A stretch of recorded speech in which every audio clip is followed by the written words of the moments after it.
मैं अलका मैम आज आप लोगों के अपने YouTube channel back to Gurukul में आप लोगों का तहे दिल से स्वागत है। तो कहते हैं कि मैदान में हारा हुआ इंसान फिर भी जीत सकता है, परंतु मन से हारा हुआ इंसान कभी जीत नहीं सकता है। इसलिए जो है सफलता के लिए जो है लक, लेबर, चांस तीनों की जरूरत होती है, परंतु मनुष्य को अपने परिश्रम से घबराना नहीं चाहिए और फल की चिंता किए हुए लगातार मेहनत करते हुए रहना चाहिए और उसका प्रतिफल तो निश्चित ही मिलता है। तो आइए आज जो है नए टॉपिक को हम लोग देखते हैं, हड़प्पा सभ्यता।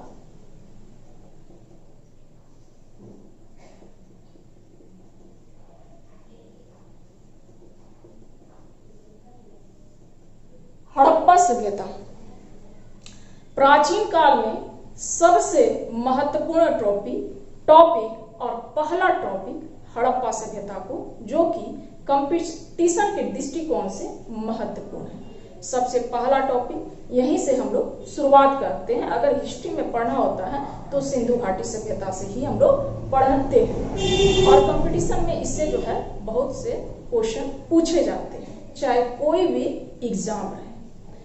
तो हड़प्पा सभ्यता को हड़प्पा सभ्यता क्यों कहा जाता है, तो पॉइंट को हम लोग देखते चलेंगे डील करते हुए।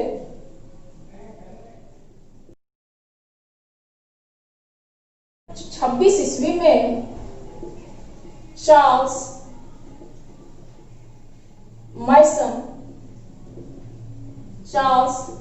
मैसन के नेतृत्व में 1826 ईस्वी में चार्ल्स मैसन के नेतृत्व में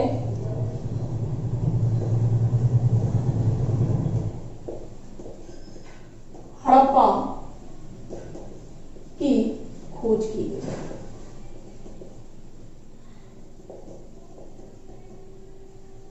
उसके बाद देखते हैं 1856 ईस्वी में। 1856 ईस्वी में, ठीक है, ब्रिटिश काल की हुकूमत के दौरान जब उनका काल चल रहा था तो रेलवे लाइन बिछाने के दरमियान में कराची से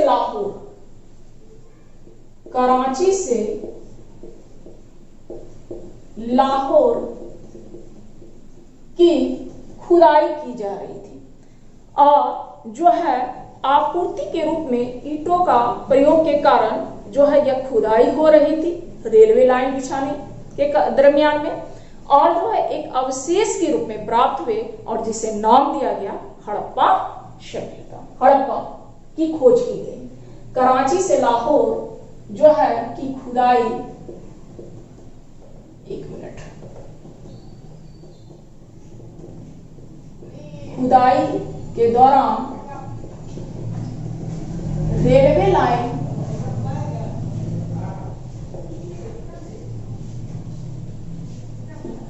बिछाने के दौरान अवशेष प्राप्त हुए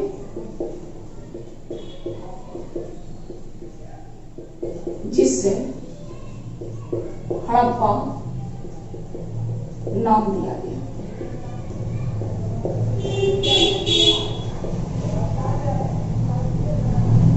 अब आगे देखते हैं 1921 ईस्वी में। 1921 ईस्वी में पुरातत्व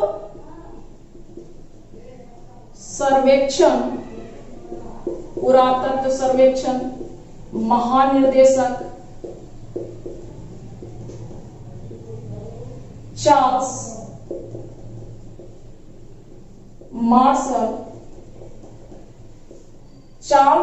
मार्शल के नेतृत्व में दयाराम साहनी के द्वारा हड़प्पा स्थल की खोज की गई। तो हम लोगों ने देखा कि जो है 1826 ईस्वी में चार्ल्स जो है मैसन के द्वारा, 1856 ईस्वी में ब्रिटिश काल के दौरान के द्वारा अवशेष के रूप में प्राप्त हुए, जिसको कि हड़प्पा नाम दिया गया, और 1921 ईस्वी में चार्ल्स जो है मार्शल के नेतृत्व में दयाराम साहनी के द्वारा जो है 1921 ईस्वी में हड़प्पा स्थल की खोज की गई। तो इसलिए इस सभ्यता को हम लोग हड़प्पा सभ्यता के नाम से जानते हैं। हड़प्पा सभ्यता को और भी नामों से जाना जाता है। सिंधु नदी के किनारे बसने के कारण इस सभ्यता को सिंधु घाटी सभ्यता के नाम से भी जाना जाता है।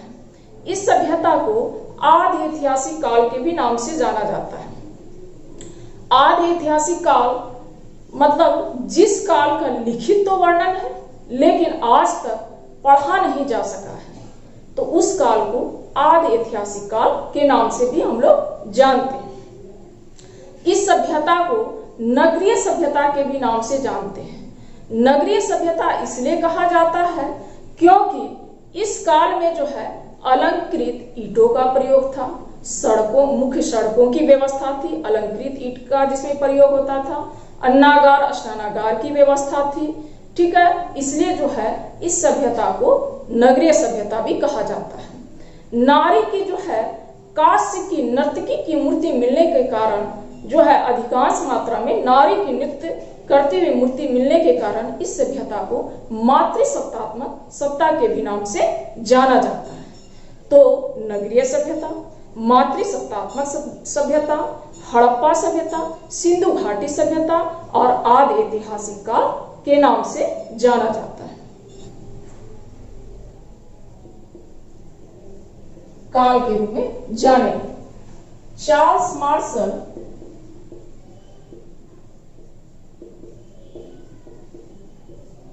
ने इसका काल 3250 से 2750 बीसी का काल मानते थे। उसके बाद जो है दूसरा मार्टिमर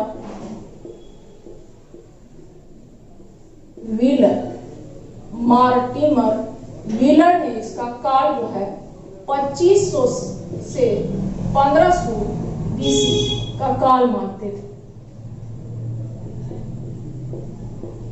रेडियो कार्बन C14 पद्धति के द्वारा इसका काल 2500 से 1750 बीसी का काल था। रेडियो कार्बन C14 पद्धति के खोजकर्ता कौन थे? तो धर्मपाल अग्रवाल इस काल को जो है 2500 से 1750 बीसी का काल मानते थे। ये जो है इन जो है खोजकर्ताओं ने इस काल के रूप में हड़प्पा सभ्यता को बांटे। चलिए आगे देखते हैं हम लोग।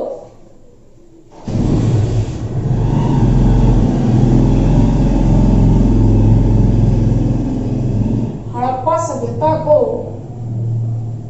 आदि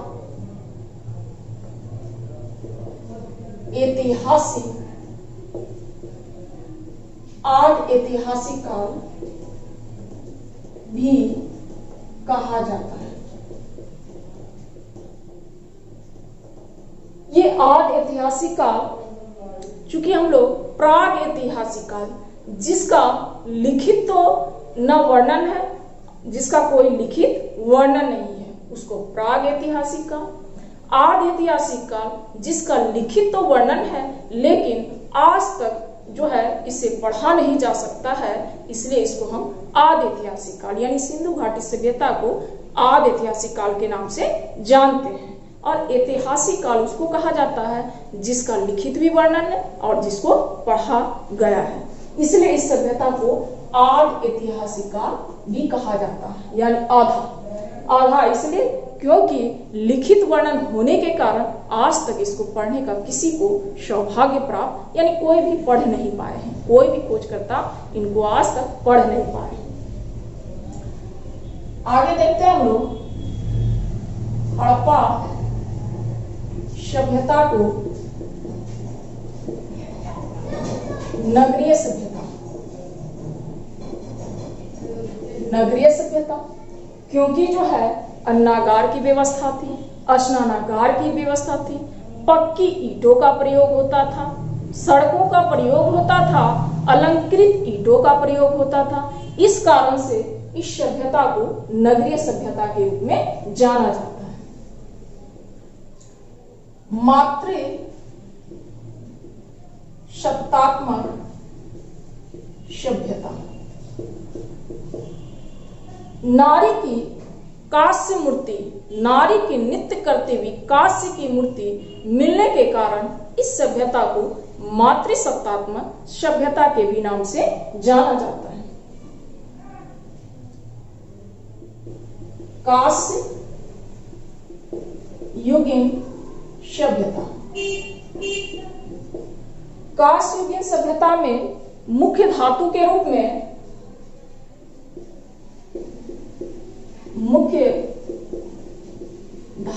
रूप में सोना,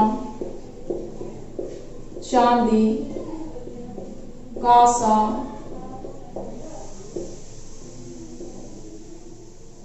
तांबा, टीन, सीसा इत्यादि का प्रयोग होता था।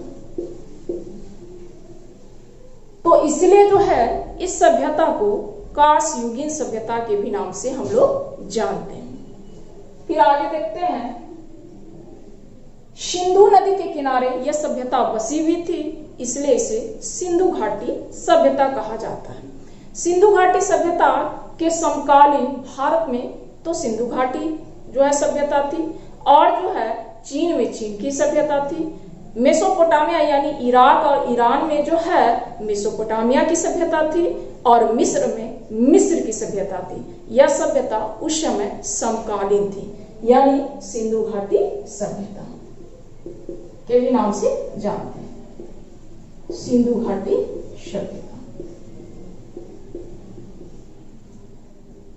उसके बाद जो है हम लोग देखते हैं, चूंकि इस काल में जो है कपास का जो है पहली बार प्रयोग हुआ था। इस सभ्यता में कपास का फसल के रूप में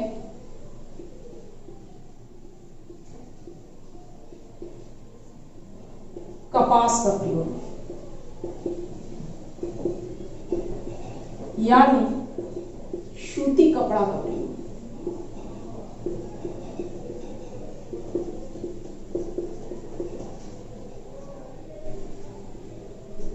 हड़प्पा सभ्यता का आकार कैसा था? तो त्रिभुजाकार था। आकार इसका त्रिभुजाकार था। उसके बाद जो है मकान का विन्यास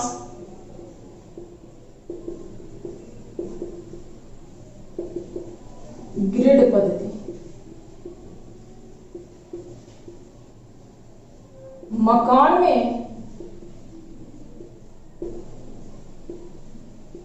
ईंटों का, पक्की ईंटों का प्रयोग किस कलर के? तो लाल रंग के। व्यवसाय के रूप में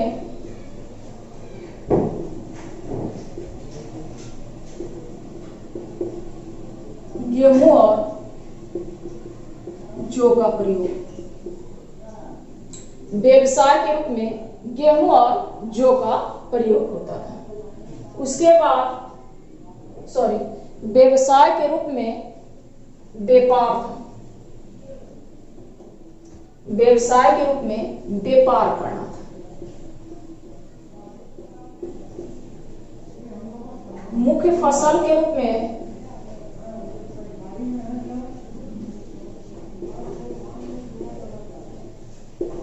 गेहूं और जौ का प्रयोग होता था, गेहूं और जौ का प्रयोग होता था। सिंधु घाटी की सभ्यता के द्वारा जो है पूजा के रूप में, यानी वृक्ष की पूजा,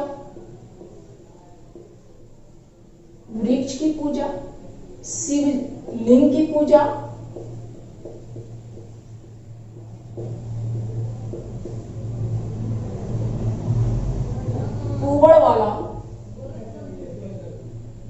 कुवड़ वाला साण का प्रयोग पूजनीय था।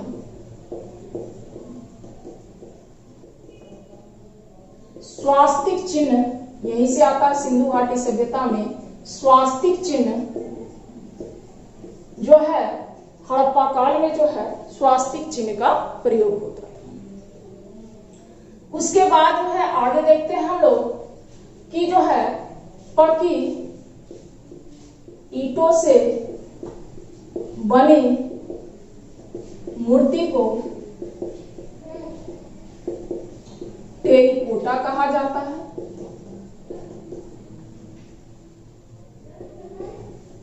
कहा जाता था पक्की ईंटों से बनी मूर्ति को जो है टेराकोटा कहा जाता था। मिट्टी से बने बर्तनों को मृदभांड कहा जाता है। मृदभांड कहा जाता था।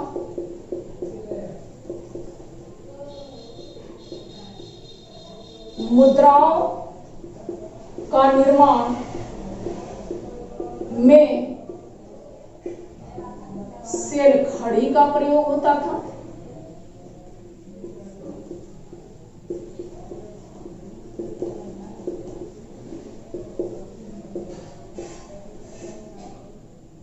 मुद्राओं के निर्माण में सेल खड़ी का प्रयोग होता था। और जो मिले वह कौन कौन स्थल मुख्य रूप से, जिसकी चर्चा आज हम लोग करेंगे। तो हड़प्पा, मोहनजोदड़ो,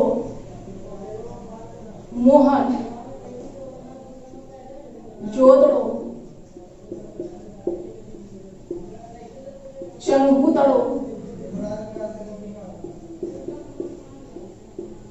कालीबंगा, लोथल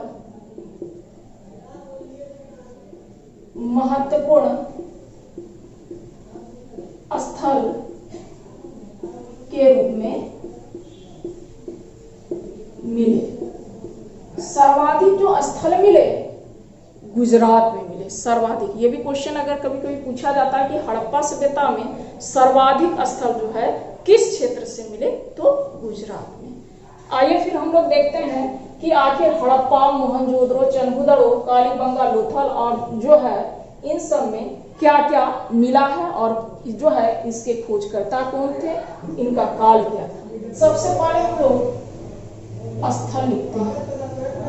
स्थल के बाद जो है हम लोग वर्ष लिखते हैं, नदी लिखते हैं, खोजकर्ता लिखते हैं और स्थान लिखते हैं।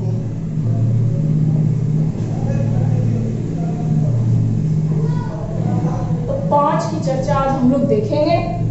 पहला हड़प्पा 1921 ईस्वी में। 1921 ईस्वी में और नदी रावी नदी,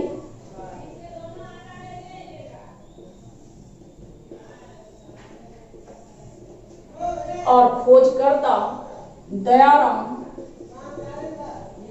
शाहनी, और स्थान पाकिस्तान के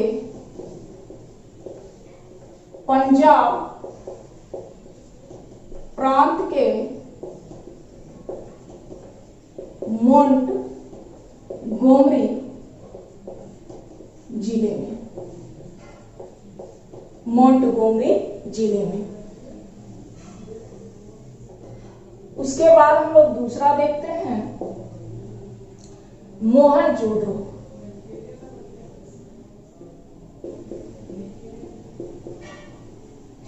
मोहनजोदड़ो जो है 1922 ईस्वी में सिंधु नदी के रूप में सिंधु नदी, राखलदास बनर्जी। कभी कभी कंफ्यूजन हो जाता है, तो हड़प्पा नाम छोटा है, खोजकर्ता छोटे हैं थोड़ा, और मोहनजोदड़ो नाम बड़ा है, और इसीलिए इनका भी जो है खोजकर्ता के नाम बड़े 1921-22 में। और यह मिला है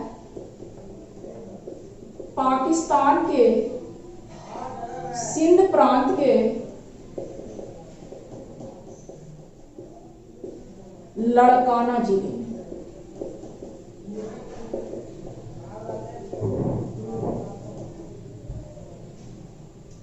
आगे देखते हैं हम लोग तीसरा हम लोग देखेंगे चनहूदड़ो।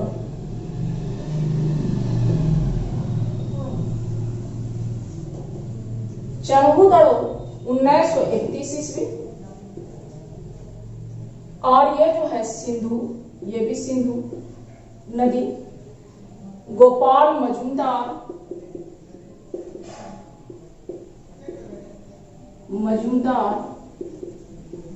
और पाकिस्तान के सिंध प्रांत में।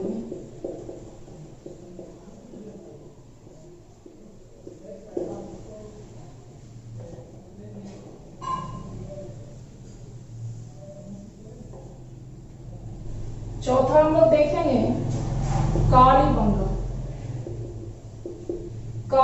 1953 ईस्वी में। उसके बाद जो है कालीबंगा घग्गर नदी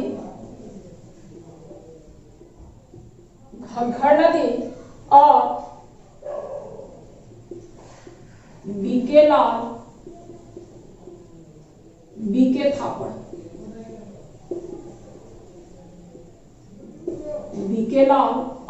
बीके थापड़ ये पड़ता है राजस्थान के गंगानगर जिले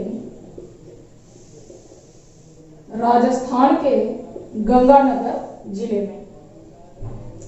उसके बाद जो है पांचवा हम लोग देखेंगे आज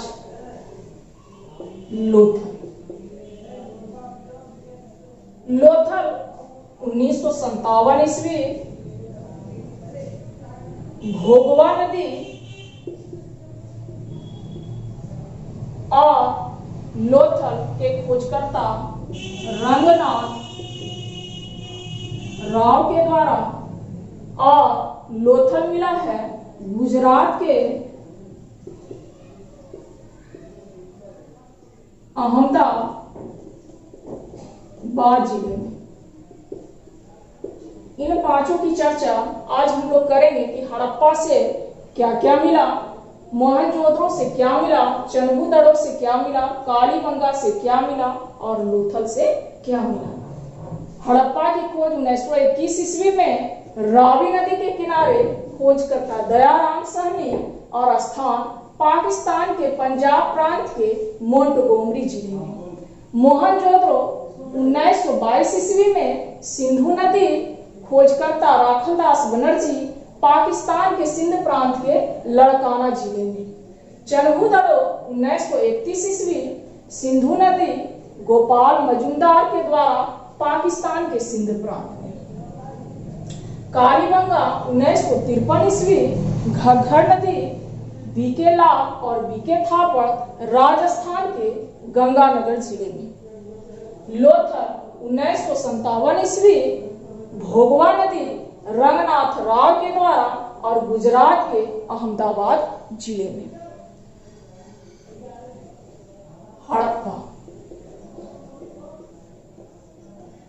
हड़प्पा में स्वास्तिक चिन्ह प्राप्त हुए।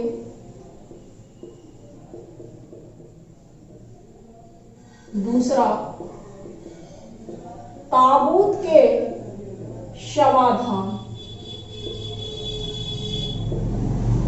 यानी शव को दफनाने की प्रथा थी।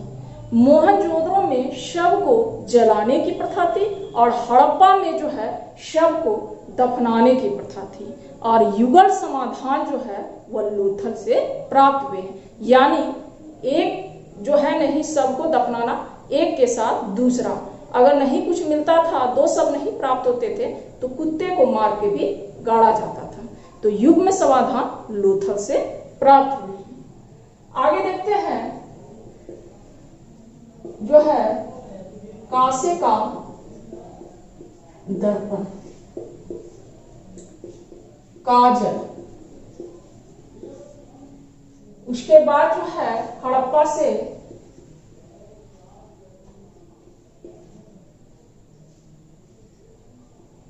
R37 समाधि, R37 समाधि स्थल। ठीक है, तो स्वास्तिक चिन्ह मिल गए हड़प्पा से, ताबूत के समाधान, कांसे का दर्पण, काजल और R37 समाधि स्थल। आगे देखते हैं हम लोग मोहनजोदड़ो।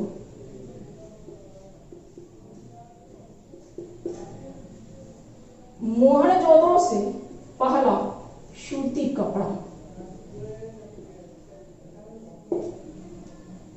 हड़प्पा और मोहनजोदड़ो दोनों में अन्नागार मिला है।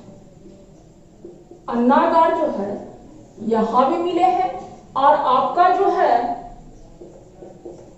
हड़प्पा में भी अन्नागार मिले हैं। तो अन्नागार की व्यवस्था दोनों जगह, हड़प्पा में भी अन्नागार थी और जो है मोहनजोदड़ो में भी अन्नागार और बृहद स्नानागार। ठीक है, बृहद स्नानागार। नारी की नित्य करती हुई कांसे की मूर्ति।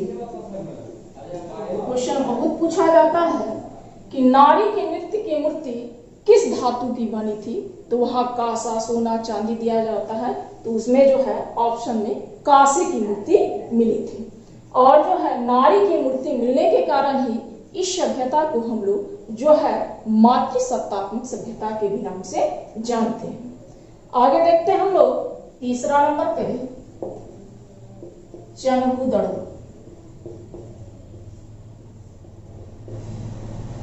कांसे की घोड़ा गाड़ी,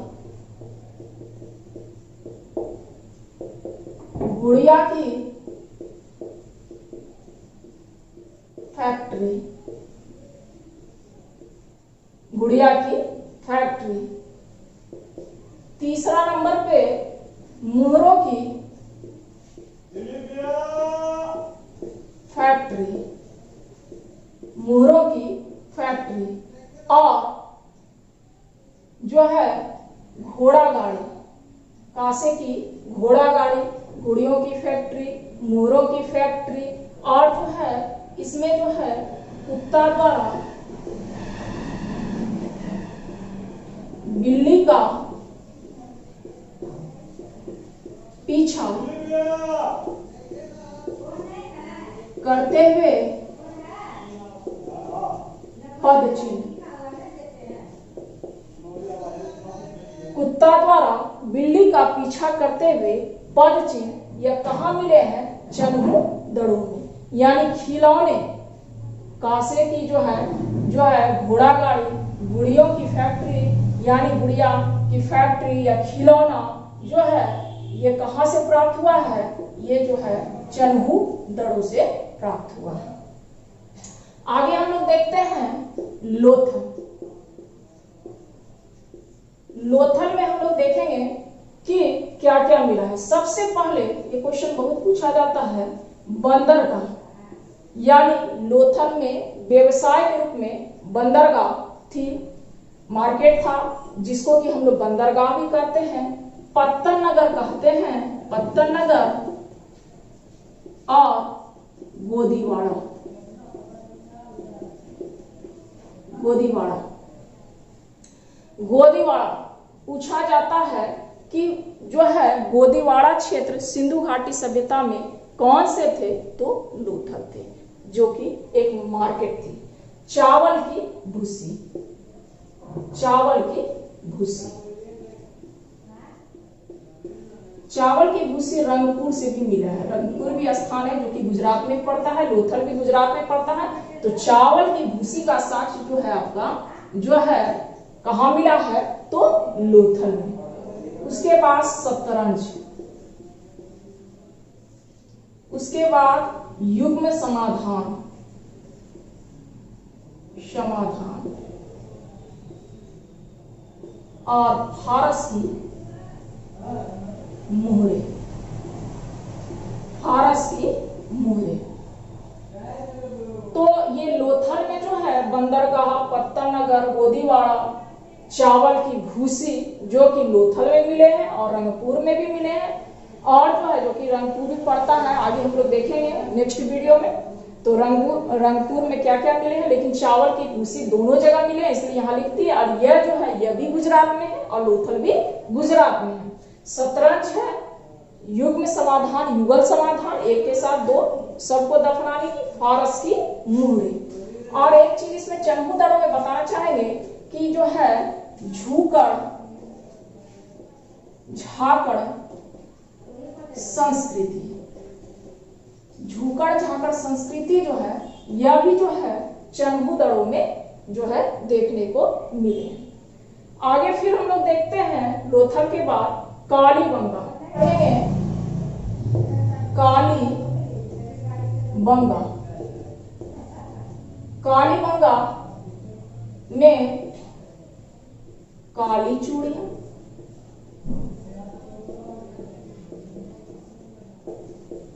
कच्ची और पक्की ईंटें, कच्ची और पक्की ईंटों का प्रयोग,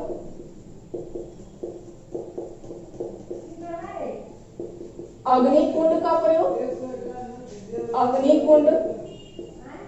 उसके बाद जो है जुते हुए खेत यानी हल के द्वारा एक ही खेत में दो फसल उगाने का श्रेय जुते हुए खेत का साक्ष्य, शल्य चिकित्सा का साक्ष्य, शल्य चिकित्सा का साक्ष्य, और जो है ऊंट की हड्डी, ऊंट की हड्डी का प्रयोग। कालीबंगा जो कि राजस्थान में पड़ता है, घग्गर नदी के किनारे।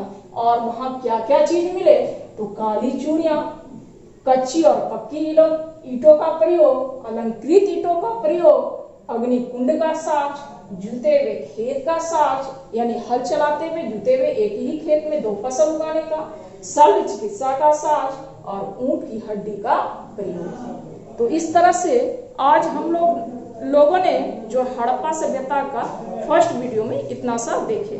अगर हमारा जो है वीडियो आप लोगों को अच्छा लगे तो इसे लाइक करें, शेयर करें एवं सब्सक्राइब करें। Thank you. जय हिंद।